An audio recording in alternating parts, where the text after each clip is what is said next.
हमारे पौराणिक ग्रंथों के अनुसार 4 युगों की मान्यता है: सतयुग, त्रेता युग, द्वापर युग और कली युग।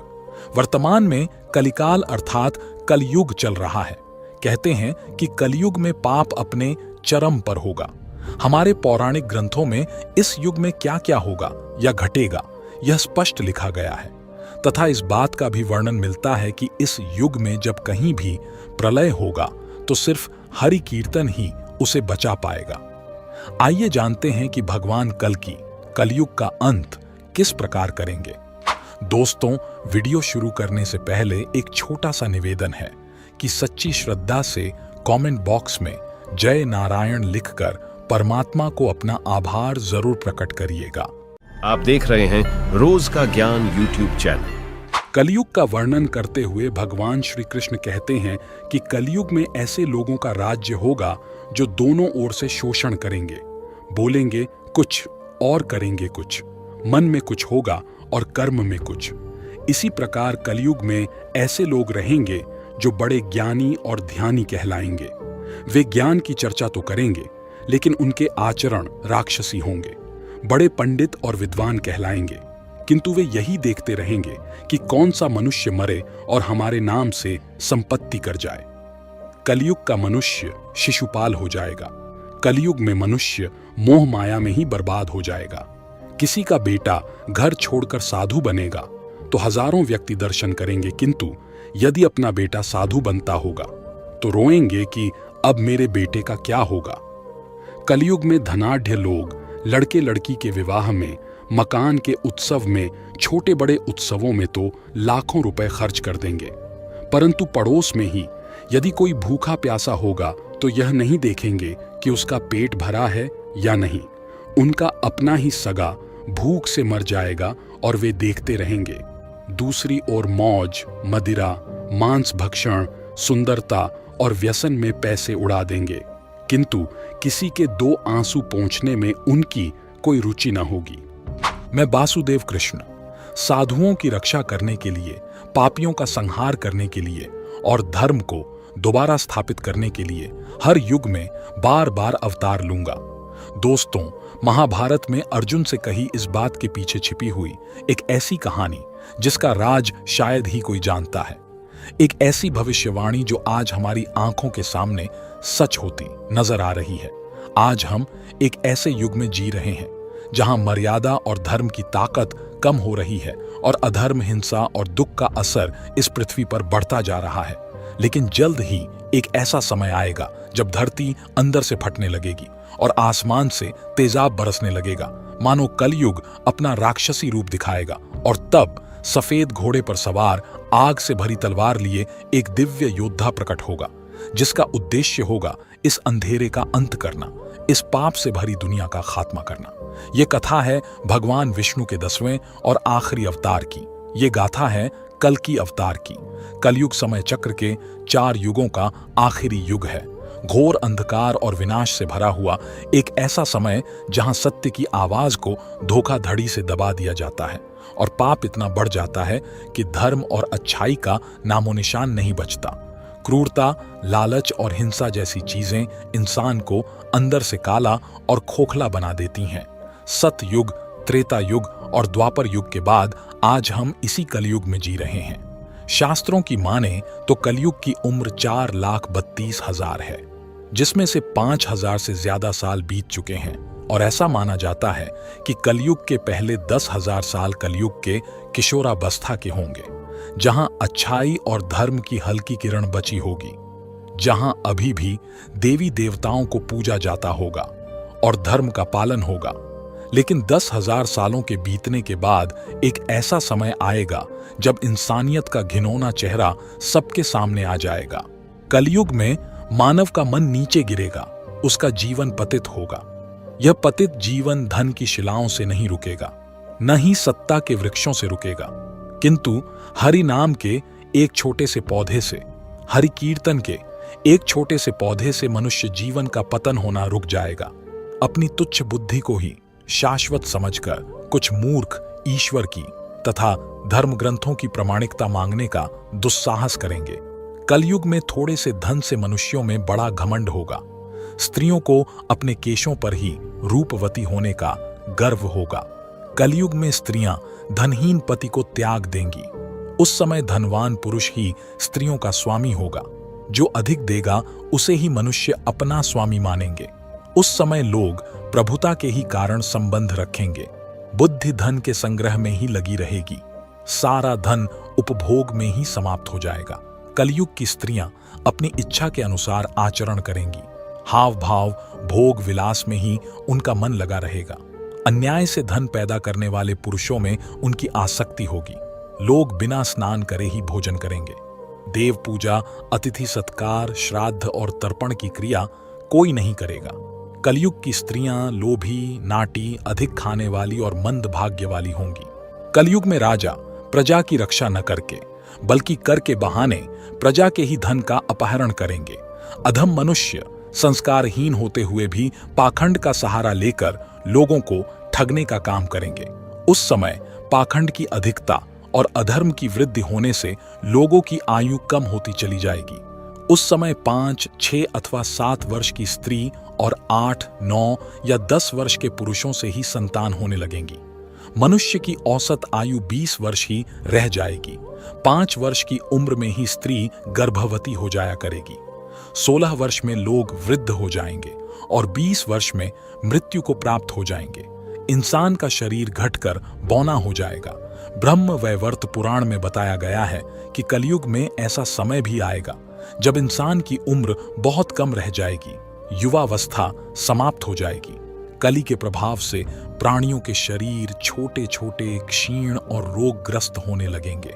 जिनका शास्त्रों में कहीं विधान नहीं है, ऐसे यज्ञों का अनुष्ठान होगा। तारों की ज्योति फीकी पड़ जाएगी। 10 दिशाएं विपरीत होंगी। पुत्र पिता को तथा बहुएं सास को काम करने भेजेंगी। एक ऐसा समाज बनेगा जहां कोई इंसानियत नहीं बचेगी, जहां पाप का बोलबाला होगा और अच्छाई का विनाश कर दिया जाएगा। इंसान इतना ज्यादा भ्रष्ट हो जाएगा कि अपने किसी सगे का भी भरोसा नहीं करेगा और अपनों से ही धोखाधड़ी करता जाएगा। हिंसा और लालच सब कुछ खत्म कर देगा। इसके बाद पूरी दुनिया विनाश के कगार पर आ खड़ी होगी। लोगों के पास खाने के लिए भोजन नहीं होगा। सारी नदियां सूख जाएंगी। आसमान में अंधेरा छा जाएगा और तेजाब की बारिश होगी। धरती सूखकर अंदर से फटने लगेगी, क्योंकि कली नाम का एक खतरनाक और ताकतवर असुर, जो क्रूरता, हिंसा और लालच का प्रतीक है, वह अपनी चरम सीमा पर होगा। अंधकार से भरा हुआ उसका काला रंग उसकी चमड़ी जैसे खुदरी हुई, मुंह से निकलते हुए बड़े बड़े दांत और लालच से भरी हुई ज्वाला जैसी उसकी लाल जीभ, आग जैसी चमकती हुई उसकी आंखें और उसके शरीर से आती हुई भयानक बदबू। कली असुर का ऐसा भयानक स्वरूप जिसे देखकर इंसान के अंदर डर भर जाएगा। कली का निर्माण क्रोध और लालच से हुआ है। कली भय, मृत्यु और याचना पर कब्जा कर सकता है। लालच, जलन और हिंसा इसके हथियार हैं। इनका इस्तेमाल करके वो लोगों को अपने वश में करता है और उन्हें अपना भक्त बनाता है। ऐसा माना जाता है कि कली आगे चलकर इतना खतरनाक हो जाएगा कि इंसान देवी देवताओं को छोड़कर कली की पूजा करने लगेंगे और हर तरह का पाप करने के लिए तैयार हो जाएंगे। गाय भी बकरियों की तरह छोटी और कम दूध देने वाली हो जाएगी। कलयुग के अंत में संसार की ऐसी दशा होगी कि अन्न भी नहीं उगेगा। लोग मछली मांस ही खाएंगे और भेड़ व बकरियों का दूध पिएंगे। पुत्र पिता का और पिता पुत्र का वध करके भी उद्विग्न नहीं होंगे। अपनी प्रशंसा के लिए लोग बड़ी बड़ी बातें बनाएंगे, किंतु समाज में उनकी निंदा नहीं होगी। एक हाथ दूसरे हाथ को लूटेगा। कलयुग में लोग शास्त्रों से विमुख हो जाएंगे। अनैतिक साहित्य ही लोगों की पसंद हो जाएगा। बुरी बातें और बुरे शब्दों का ही व्यवहार किया जाएगा। स्त्री और पुरुष दोनों ही अधर्मी हो जाएंगे। स्त्रियां पतिव्रत धर्म का पालन करना बंद कर देंगी और पुरुष भी ऐसा ही करेंगे। स्त्री और पुरुषों से संबंधित सभी वैदिक नियम विलुप्त हो जाएंगे। इसका असर उनके शरीर पर भी पड़ेगा।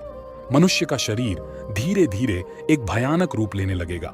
उसकी शक्ल एक नरभक्षी राक्षस जैसी बन जाएगी। लोग किसी को भी मारकर उसका मांस खाएंगे।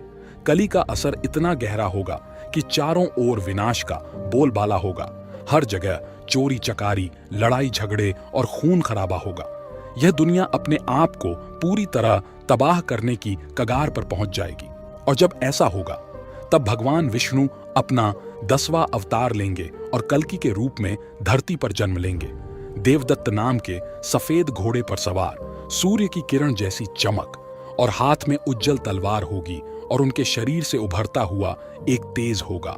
उनकी गहरी आंखें होंगी जिसमें ऐसी दृष्टि होगी जो किसी के भी दिल में झांक कर उसके अंदर की सच्चाई को देख लेगी।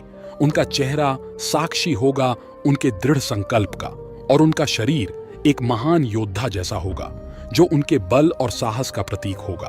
भागवत पुराण में लिखा गया है कि कल्कि इतने शक्तिशाली होंगे कि वह बड़ी आसानी से लाखों की तादाद में दुष्टों का खात्मा कर पाएंगे। दुष्ट कली के पूरे राज्य को एक झटके में जलाकर राख कर देंगे। कल्कि पुराण में बताया गया है कि कलयुग खत्म होने से कुछ ही साल पहले वैशाख महीने की पूर्णिमा के 12 दिन बाद कल्कि का जन्म होगा। कल्कि का जन्म उत्तर प्रदेश के एक संभल नाम के गांव में होगा। कलयुग में भगवान कल्कि के पिता भगवान विष्णु के भक्त होंगे तथा उन्हें वेद और पुराण का भी ज्ञान होगा।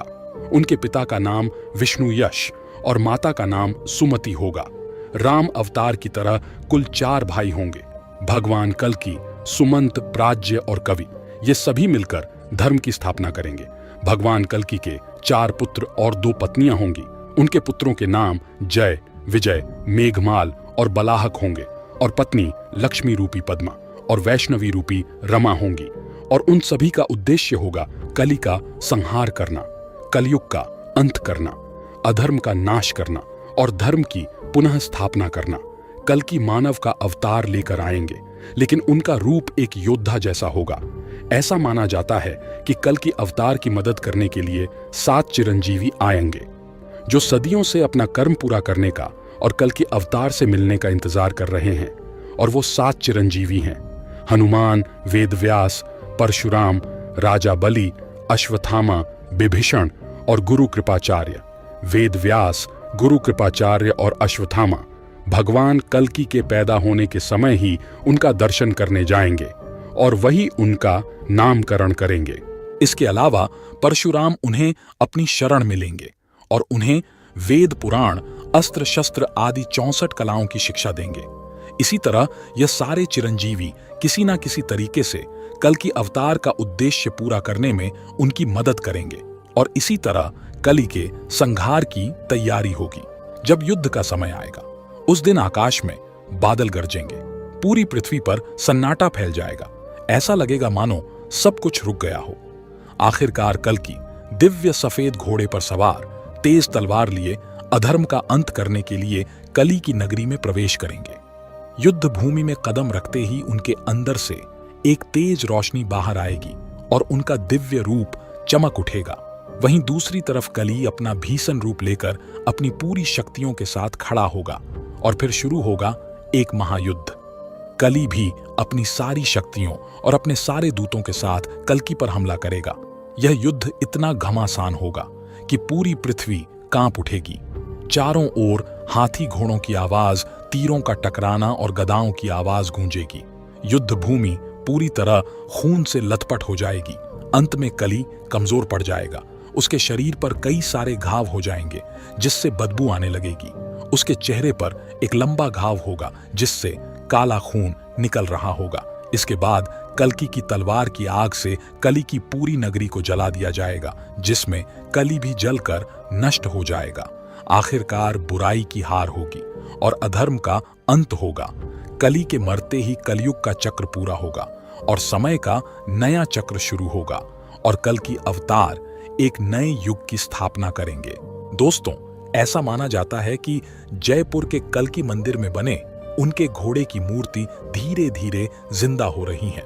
मंदिर बनाते समय किसी तरह से इस मूर्ति के आगे वाले बाएं पैर पर एक घाव का निशान बन गया था। वह निशान कब और कैसे बना ये कोई नहीं जानता, लेकिन लाख कोशिश करने के बावजूद भी उस घाव को भरा नहीं जा सका और उसे वैसे ही छोड़ दिया गया।